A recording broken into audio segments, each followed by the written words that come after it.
Avinash learning institute में आप सभी का स्वागत है। मैं हूं अविनाश मिश्रा। बच्चों, आज की इस वीडियो में हम टाइप्स ऑफ एंगल पढ़ेंगे। हम देखेंगे कि कौन कौन से डिफरेंट टाइप्स ऑफ एंगल होते हैं। हम लोग एंगल बनाने के लिए इस प्रोट्रैक्टर का यूज करते हैं। बहुत सारे बच्चे इसे डी भी कहते हैं, ठीक है। तो आइए हम समझते हैं कि कौन कौन से टाइप या कौन कौन से डिफरेंट टाइप्स होते हैं एंगल के। एंगल को बड़ा या छोटे के हिसाब से उसका अलग अलग नाम होता है। तो आइए हम उसको पहचानते हैं, ठीक है। यहाँ पे देखिए, सबसे पहले मैं स्टार्ट करूंगा। जीरो एंगल क्या होता है। पहला जो है जिसका नाम है क्या है, जीरो एंगल। जीरो एंगल क्या होता है बच्चों, आपके पास से डी रहेगा प्रोटेक्टर। आप क्या करते हो, इस डी को ऐसा रखोगे, रखने के बाद यहाँ पे आपको एक देखोगे तो पॉइंट दिखाई देगा। इस पॉइंट पे एक डॉट रखोगे और यहाँ पे रखोगे, है ना। तो इसके बाद इसको सीधा मिला दोगे। तो मिलाने के बाद क्या हो जाएगा, यहाँ से देखो एक स्टार्टिंग पॉइंट है और एक इधर रे जाता है, एक रे बनता है।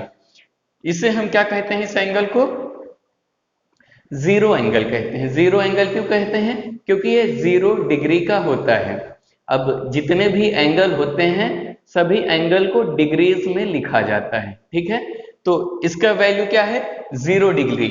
तो एक एंगल जहां से स्टार्ट होता है, इस स्टार्टिंग पॉइंट को हम लोग वर्टेक्स कहते हैं। क्या कहते हैं, वर्टेक्स कहते हैं। समझ में आ गया। और इधर हम लोग एक पॉइंट रखते हैं, इस जो सीधा दिखाई दे रहा है, ये जो रे है, इस रे को हम लोग आर्म कहते हैं। अगर आप इस डी पे देखोगे, इस प्रोटेक्टर पे देखोगे तो आपको यहाँ पे 0 दिखाई देगा। समझ में आ गया। तो मतलब यहाँ स्टार्टिंग से लेके यहाँ तक जो एक रे बनता है, इस एंगल को हम लोग क्या कहते हैं, जीरो एंगल कहते हैं, ठीक है। आप अपने बुक में कैसे लिखोगे, लिखोगे जीरो एंगल, हेडिंग डालोगे, लिखोगे the angle which measures 0 degree is called a zero angle. इसका मतलब क्या है, वह एंगल जो 0 डिग्री मेजर करता है या जिसका मेजरमेंट 0 डिग्री होता है उसे जीरो एंगल कहा जाता है, ठीक है। समझ में आ गया, समझते चलो, बहुत ही आसान है। यहाँ पे देखो, यहाँ पे क्या हो रहा है, एक स्टार्टिंग पॉइंट है, इस स्टार्टिंग पॉइंट को क्या कहेंगे, ए जो है इस एंगल का क्या है, वर्टेक्स है। समझ में आ गया। और इस पूरे आर्म को, जो यहाँ पे एक रे बनता है, इसको हम लोग आर्म कहते हैं, ए आर एम, ठीक है। तो यहाँ पे जो वर्टेक्स है, इस एंगल का वर्टेक्स क्या है, ए है, ठीक है। समझ में आ गया। इसका वैल्यू कितना है, 0 डिग्री, इसीलिए हम लोग इसको क्या कहते हैं, जीरो एंगल कहते हैं। अब हम दूसरा समझते हैं। दूसरा कौन सा है, राइट एंगल। राइट एंगल किसे कहते हैं, ठीक है। यहाँ पे देखो बच्चों, डी में यहाँ पे देखो, मैं सीधा रख देता हूं। आपको एक यहाँ पे सीधा लाइन दिखाई देगा, तो यहाँ पे एक डॉट रखोगे और बनाओगे आप 0 डिग्री एंगल। सॉरी, आप पहले क्या बनाओगे, यहाँ पे एक डॉट रखोगे और बनाओगे 0 डिग्री एंगल। फिर यहाँ पे 90 है, आप यहाँ से देखोगे 0, 10, 20 ऐसे करते करते यहाँ पे 90 तक जाओगे। फिर इसको ऐसा सीधा मिला दोगे। 90 तक जाने के बाद क्या हो गया, ए बन गया हमारा राइट एंगल। राइट एंगल कितने डिग्री का होता है, 90 डिग्री का होता है। राइट एंगल कितने डिग्री का होता है, 90 डिग्री का होता है। और राइट एंगल को शो करने के लिए हम लोग क्या करते हैं, ऐसा स्क्वायर बनाते हैं 90 डिग्री। ए 90 डिग्री का है, जो 90 डिग्री का एंगल होता है उसे क्या कहा जाता है, राइट एंगल कहा जाता है।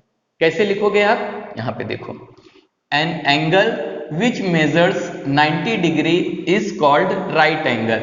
मतलब जिस एंगल का वैल्यू जो होता है, जिस एंगल का वैल्यू कितना होता है, 90 डिग्री, यानी कि जो एंगल 90 डिग्री का होता है, एग्जैक्ट 90 डिग्री का होता है, उसे हम लोग क्या कहते हैं, राइट एंगल कहते हैं। क्लियर हुआ। यहाँ पे देखो मैंने राइट एंगल बनाया है। तो इस एंगल का वैल्यू कितना है, राइट एंगल कैसा होता है, इसमें 2 आर्म होते हैं, एक आर्म ए हो गया और एक आर्म ए हो गया, एकदम सीधा होता है। ये आप अगर प्रोटेक्टर पे देखोगे तो यहाँ पे क्या होता है, एक 0 डिग्री बनाया, फिर यहाँ तक आपने 90 तक बनाया, सीधा कर दिया, तो ये क्या हो गया, राइट हो गया। क्लियर है। जिसका वैल्यू कितना होता है, 90 डिग्री होता है। आप कैसे लिखोगे, N angle which measures 90 degree is called right angle. मतलब वो एंगल जो 90 डिग्री बताता है या जो जिसका वैल्यू 90 डिग्री होता है उसे हम लोग क्या कहते हैं, राइट एंगल कहते हैं। अभी बच्चों बताओ, इस एंगल में वर्टेक्स कौन सा है, यहाँ पे देखो MOT। तो इसमें कौन सा वर्टेक्स है? जहां पे एंगल स्टार्ट होता है इसको हम लोग क्या कहते हैं? वर्टेक्स कहते हैं। समझ में आ गया? तो इसमें वर्टेक्स कौन सा है? O। इस राइट एंगल का वर्टेक्स है O, और इसमें दो आर्म है। कौन सा आर्म है? OT और OM। क्लियर हुआ? ए था राइट एंगल। आप पहले इसको अच्छे से समझ लो, बाद में आप अपने बुक में लिख लेना। क्लियर हुआ? अब हम नेक्स्ट समझते हैं एक्यूट एंगल। अक्यूट एंगल, क्या क्यूट नहीं, अक्यूट एंगल। ठीक है, एक्यूट एंगल क्या होता है? देखो, N angle which measures more then 0 degree but less then 90 degree is called acute angle. Acute angle क्या होता है बच्चों? जिसका वैल्यू क्या होता है? 0 डिग्री से ज्यादा होता है और 90 डिग्री से कम होता है। एक ऐसा एंगल जो 0 डिग्री से ज्यादा होता है और 90 डिग्री से कम होता है, उसे क्या कहते हैं? Acute angle. यहाँ पे देखो, ये एंगल कितना है? 90 डिग्री है ना। तो अभी मैंने क्या किया, यहाँ पे देखो 90 डिग्री से एक छोटा एंगल मैं बनाता हूं।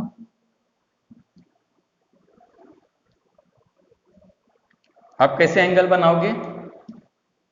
0 डिग्री, यहाँ पे मैंने मान लो 40 डिग्री का एक एंगल बना दिया। ये जो 40 डिग्री का एंगल है, ये कौन सा एंगल है? एक्यूट एंगल है। एक्यूट एंगल क्यों है? क्योंकि ये 0 डिग्री से ज्यादा है और 90 डिग्री से कम है। ठीक है, कोई भी आप बना सकते हो इसमें। आप 20 डिग्री का भी बना सकते हो, 45 का भी बना सकते हो। ठीक है, जो 90 डिग्री से कम होता है और 0 डिग्री से ज्यादा होता है, उस एंगल को क्या कहा जाता है? Acute angle. कैसे आप लिखोगे? यहाँ पे देखो, N angle which measures more then 0 degree but less then 90 degree is called acute angle. वो एंगल जो 0 डिग्री से ज्यादा होता है और 90 डिग्री से कम होता है, उसे एक्यूट एंगल कहा जाता है। यहाँ पे देखो, ये कितने डिग्री का है? ये मान लेते हैं 30 डिग्री का है। जो 30 डिग्री का है, कौन सा एंगल रहेगा? एक्यूट एंगल रहेगा। समझ में आ गया? अगला समझते हैं हम। फिर उसके बाद आता है स्ट्रेट एंगल। स्ट्रेट एंगल क्या होता है? N angle which measures 180 degree is called straight angle. जो 180 डिग्री का एंगल होता है, उसे क्या कहा जाता है बच्चों? Straight angle. अभी 180 डिग्री का एंगल कैसे आप इस डी से बनाओगे, पहले आप समझो। आप ऐसे सामने डी रखोगे, तो जब यहां से इस पॉइंट से लेके यहां तक करोगे तो क्या हो जाएगा? 0 डिग्री। फिर यहां से देखोगे तो यहां तक, मिनट, हाँ, अगर आप यहाँ पे देखोगे तो यहाँ पे 0 डिग्री से स्टार्ट होता है, यहां तक 180 होता है ना। तो आपने क्या किया, यहाँ इस पॉइंट से स्टार्ट किया 0 डिग्री से और इसको यहां तक बनाया, यहां तक इसको ऐसे शो करोगे। तो इसका वैल्यू कितना है? 180 डिग्री। जो एंगल 180 डिग्री का होता है, उसे क्या कहा जाता है? Straight angle. स्ट्रेट एंगल क्यों कहा जाता है? क्योंकि एकदम स्ट्रेट होता है, एकदम सीधा होता है ना। यहाँ पे देखो, N angle which measures 180 degree is called straight angle. यानी कि उस एंगल का जो वैल्यू होता है, कितना होता है? 180 डिग्री का होता है। जो एंगल 180 डिग्री का होता है, उसे क्या कहते हैं? स्ट्रेट एंगल कहते हैं। यहाँ पे देखो, यहाँ पे ABC, तो इसका वर्टेक्स क्या है? B। मतलब कि स्टार्टिंग क्या है? B है। यहाँ से स्टार्ट हुआ है, यहाँ से लेके फिर ऐसा पूरा एक घूम गया, सीधा हो गया। तो ये कौन सा एंगल है? ये स्ट्रेट एंगल है। समझ में आ गया? बच्चों डाउट रहेगा तो कमेंट करके बताना, मैं इसके ऊपर आपको एक्सरसाइज भी कराऊंगा। ठीक है, ताकि आपको बिल्कुल डाउट ना रहे। अगला देखते हैं ऑब्ट्यूज एंगल। कौन सा angle? Obtuse angle. Obtuse angle क्या होता है? यहाँ पे देखो, N angle which measures more then 90 degree but less then 180 degree is called obtuse angle. देखो बच्चों, एक ऐसा एंगल है जो क्या होता है? 90 डिग्री से ज्यादा होता है और 180 डिग्री से कम होता है। ऐसा एंगल जो 90 डिग्री से ज्यादा होता है और 180 डिग्री से कम होता है, ऐसे एंगल को हम लोग क्या कहते हैं? Obtuse angle. ठीक है, यहाँ पे मैं बताता हूं आपको। यहाँ पे देखो, मैंने क्या किया, 0 एंगल बनाया। उसके बाद यहाँ पे 90 डिग्री है, 90 डिग्री से मैंने 120 का एक बना दिया यहाँ पे एंगल। ये जो 90 डिग्री से ज्यादा हो गया ना, क्योंकि इसका वैल्यू कितना है? 120 है, तो ये जो 120 है ये कौन सा एंगल रहेगा? Obtuse angle. ऑब्ट्यूज एंगल क्यों है? क्योंकि ये 90 से ज्यादा है और 180 से कम है। अगर आप इसमें डी में देखोगे तो यहां से स्टार्ट करोगे तो यहां तक 90 होएगा। 90 से जो भी आगे का जो रहेगा नंबर, 90 से ज्यादा वैल्यू रहेगा जिस एंगल का, उसे हम लोग क्या कहेंगे? Obtuse angle. लेकिन उसका वैल्यू किससे कम होना चाहिए? 180 से कम होना चाहिए, मतलब इसके बीच में होना चाहिए। उस एंगल को हम लोग क्या कहेंगे? Obtuse angle. क्लियर हुआ? इसको कैसे लिखोगे? N angle which measures more then 90 degree but less then 180 degree is called obtuse angle. मतलब एक ऐसा एंगल जो 90 डिग्री से ज्यादा होता है और 180 डिग्री से कम होता है, उस एंगल को हम लोग ऑब्ट्यूज एंगल कहते हैं। समझ में आ गया? अगला समझते हैं, रिफ्लेक्स एंगल। ठीक है, ये क्या होता है इसको भी आप समझ लो। Reflex angle, an angle which measures more than 180 degree but less than 360 degree is called reflex angle. देखो बच्चों, रिफ्लेक्स एंगल वो होता है जिसका वैल्यू क्या होता है? 180 डिग्री से ज्यादा होता है और 360 से कम होता है, उसे हम लोग क्या कहते हैं? कौन सा एंगल कहते हैं? रिफ्लेक्स एंगल कहते हैं। क्लियर हुआ? यहाँ पे देखो आप, इसमें डी में आपको खाली 180 डिग्री तक दिया गया है। यहाँ पे देखो, जीरो से अगर आप करोगे तो यहाँ तक 90 होएगा, यहाँ तक करोगे तो 180 डिग्री हो गया। ठीक है, मैंने यहाँ पे 180 डिग्री का बना दिया हूँ। 180 डिग्री यहाँ से स्टार्टिंग है, ये 180 डिग्री है और यहाँ पे मैं नीचे कर दूंगा तो क्या हो जाएगा? यहाँ पे 90, यहाँ पे 90। तो क्या बताता है? N angle which measures more then 90, एक ऐसा है, सॉरी यहाँ पे है, N angle which measures more than 180। 180 मतलब जिसका वैल्यू कितना होना चाहिए? 180 से ज्यादा होना चाहिए। अभी 80 डिग्री है तो 80 डिग्री से यहाँ पे मैंने क्या कर दिया? ए वाला जो एंगल दिखाई दे रहा है ये क्या है? 180 से ज्यादा है और जो है 360 से कम है। ऐसे एंगल को हम लोग क्या कहेंगे? रिफ्लेक्स एंगल कहेंगे। ठीक है, यहाँ पे देखो, N angle which measures more than 180 degree मतलब एक ऐसा एंगल जो 180 डिग्री से ज्यादा होता है और 360 से कम होता है, उसे क्या कहा जाता है? रिफ्लेक्स एंगल कहा जाता है। क्लियर हुआ? यहाँ पे देख रहे हो इसमें वर्टेक्स कौन सा है? वाई जो है वर्टेक्स है इस एंगल का। वर्टेक्स क्या होता है? जो स्टार्टिंग पॉइंट होता है, जिसे ओरिजिन भी कहा जाता है। क्लियर हुआ? अगला है कंप्लीट एंगल। अगला कौन सा है? Complete angle. कंप्लीट एंगल क्या होता है आप इसको समझ लो। देखो बच्चों, अगर आप इसमें देखोगे ना तो इसमें 0 डिग्री लिखा है। ठीक है, यहाँ पे देखोगे 0 डिग्री, ये हो गया 0 एंगल। अगर हम लोग क्या करेंगे, इसी एंगल को घुमा के फिर से लाके इस एंगल को ऐसे एक चक्कर लगा के फिर से यहाँ पे लाके रोक देंगे तो क्या हो जाएगा? ये जो दोनों आर्म हैं आके दोनों एक जगह पे रुक जाएंगे। इस एंगल को हम लोग क्या कहते हैं? कंप्लीट एंगल कहते हैं। मतलब क्या हुआ? ये पूरा एक राउंड घुमा के यहां से यहां तक कितना हो गया? 180 डिग्री। 180 डिग्री से फिर यहां तक लेके आया तो ये नीचे वाला पार्ट फिर क्या हो गया? 180 डिग्री।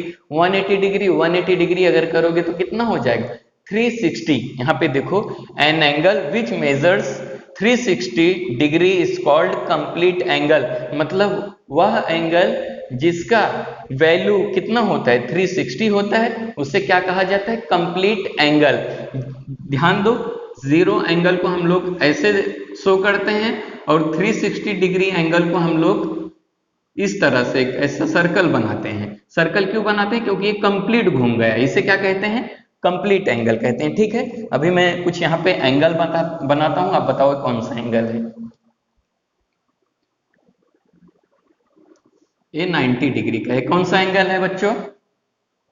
ये राइट एंगल है। जिसका वैल्यू 90 डिग्री होता है वो क्या होता है? राइट एंगल होता है। क्लियर हुआ? अभी और मैं बनाता हूं, आप बताओ कौन सा एंगल है।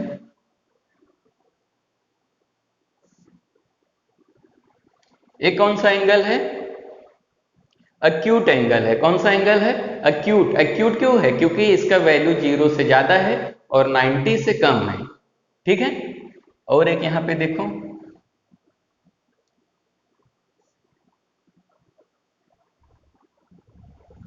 ये कौन सा एंगल है? Obtuse angle. ऑब्ट्यूज एंगल क्यों है? क्योंकि इसका वैल्यू जो है 90 से ज्यादा है और 180 से कम है। ठीक है, अब हम देखते हैं एक और, ये कौन सा एंगल है? ये रिफ्लेक्स एंगल है। कौन सा एंगल है? रिफ्लेक्स, जिसका वैल्यू क्या है? 180 से ज्यादा है और 360 से कम है। क्लियर हुआ? तो ऐसे होते हैं। और 0 डिग्री एंगल कैसे बनाओगे? यहाँ पे एक डॉट रहेगा और यहाँ पे ऐसा एक रे बना दोगे, ये 0 डिग्री होता है। और कंप्लीट एंगल कैसे बनाओगे? यहाँ पे आप एक सर्कल दिखाओगे। ठीक है, समझ में आ गया? कुछ भी डाउट रहेगा तो कमेंट करके जरूर बताना। अगर अभी तक मेरे इस चैनल को आपने सब्सक्राइब नहीं किया तो सब्सक्राइब कर लेना। वीडियो देखने के लिए धन्यवाद।